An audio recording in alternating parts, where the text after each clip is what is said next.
नाशिक जिल्ह्यासाठी पुढील 3 तासासाठी रेड अलर्ट जारी. हवामान खात्याकडून मुसळधार पावसाचा इशारा. गंगापूर धरणातून 2498 क्युसेकनं विसर्ग. नाशिक शहरात सकाळपासून पावसाची संततधार.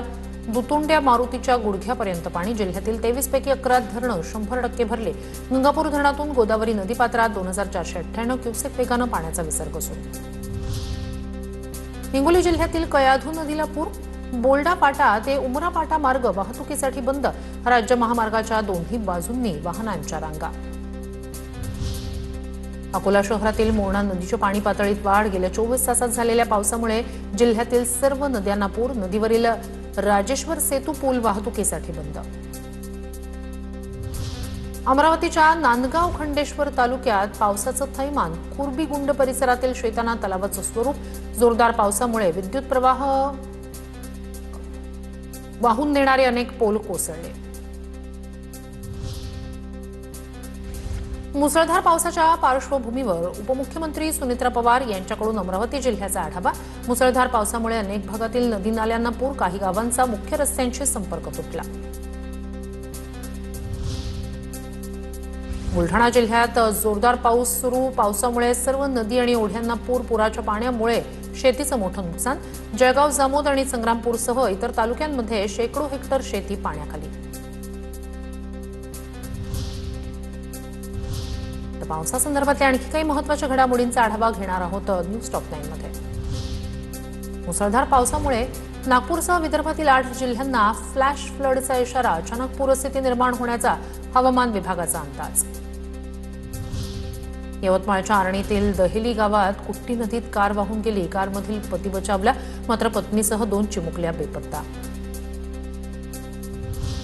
भंडाऱ्याच्या मांदेडमध्ये पूर आलेल्या नाल्यात वृद्ध बुडाल्याची भीती. स्थानिक प्रशासनाकडून वृद्धाचा शोध सुरू. वाशिम जिल्ह्यात मुसळधार पावसामुळे पैनगंगा नदीला पूर. जिल्ह्यातील नद्या दुथडी भरून वाहू लागल्या. पावसामुळे खरीप पिकांना मोठा दिलासा.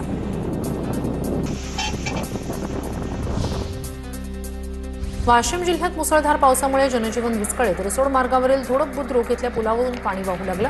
मार्गावरील वाहतूक पूर्णपणे बंद.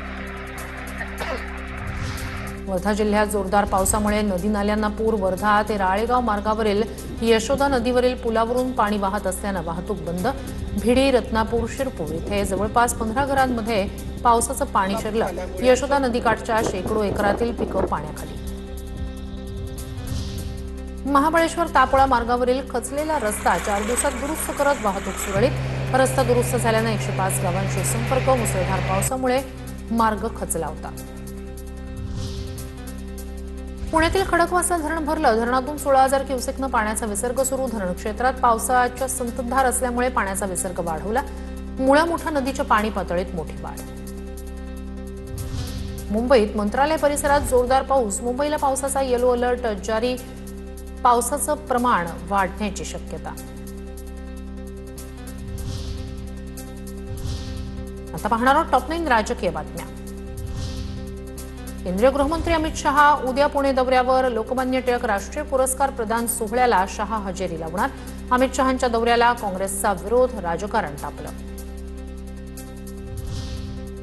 आंदोलनात लाठीचार्ज, पॅलेट गन इतकं होऊन सुद्धा मोदी शहा संसदेत नव्हते.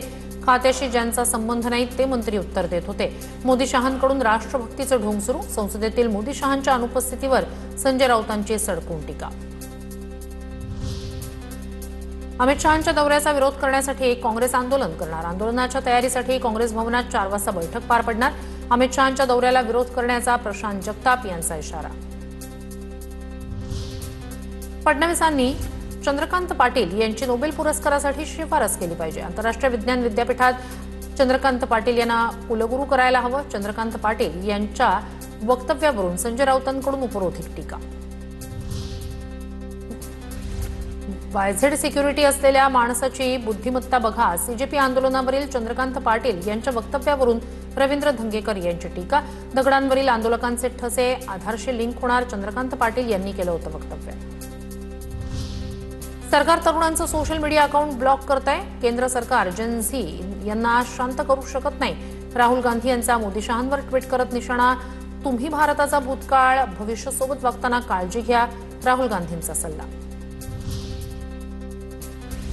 भाजप खासदार अनुराग ठाकूर यांच्याकडून राहुल गांधींविरोधात हक्कभंग दाखल. सभागृहातील राहुल गांधींच्या भाषणातील काही बाबींवर आक्षेप. दरम्यान राहुल गांधींनी इडियट अंधभक्त असा केलेला उल्लेख पटलावरून हटवला.